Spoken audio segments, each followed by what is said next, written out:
बंदर और मगरमच्छ। एक था घना जंगल जहां जानवर एक दूसरे के साथ बहुत प्यार से रहा करते थे। उस जंगल के बीच एक बहुत सुंदर और बड़ा तालाब था। उस तालाब में एक मगरमच्छ रहता था। तालाब के चारों ओर बहुत सारे फलों के पेड़ लगे हुए थे। उनमें से एक पेड़ पर बंदर रहता था। बंदर और मगरमच्छ एक दूसरे के बहुत अच्छे दोस्त थे।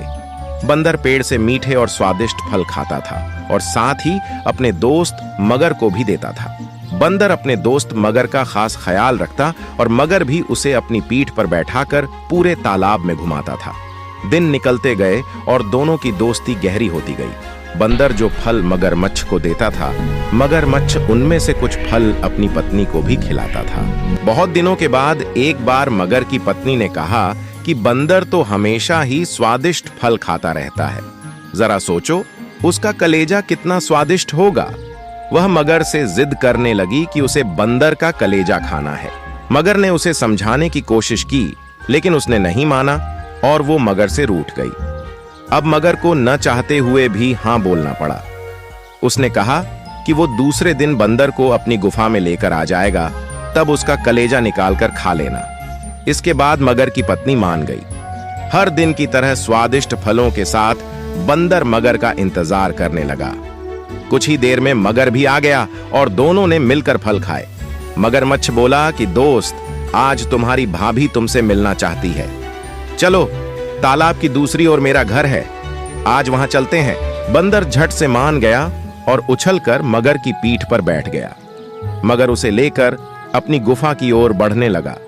जैसे ही दोनों तालाब के बीच पहुंचे, मगर ने कहा कि मित्र, आज तुम्हारी भाभी की इच्छा है कि वो तुम्हारा कलेजा खाए।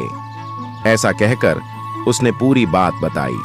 बात सुनकर बंदर कुछ सोचने लगा और बोला, मित्र, तुमने मुझे यह पहले क्यों नहीं बताया? मगर ने पूछा, क्यों मित्र, क्या हो गया? बंदर बोला कि मैं अपना कलेजा तो पेड़ पर ही छोड़ आया हूं। तुम मुझे वापस ले चलो तो मैं अपना कलेजा साथ में ले आऊंगा। मगर बंदर की बातों में आ गया और वापस किनारे पर आ गया। वो दोनों जैसे ही किनारे पर पहुंचे, बंदर झट से पेड़ पर चढ़ गया और बोला कि मूर्ख, तुझे पता नहीं कि कलेजा हमारे अंदर ही होता है। मैं हमेशा ही तुम्हारा भला सोचता रहा और तुम मुझे ही खाने चले थे। कैसी मित्रता है यह तुम्हारी? चले जाओ यहां से। मगर अपनी करनी पर बहुत शर्मिंदा हुआ और उसने बंदर से माफी मांगी। लेकिन अब बंदर उसकी बातों में नहीं आने वाला था। कहानी से सीख, इस कहानी से हमें यह सीख मिलती है कि संकट के समय हमें घबराना नहीं चाहिए। मुसीबत के समय अपनी बुद्धि का उपयोग कर उसे दूर करने का उपाय सोचना चाहिए।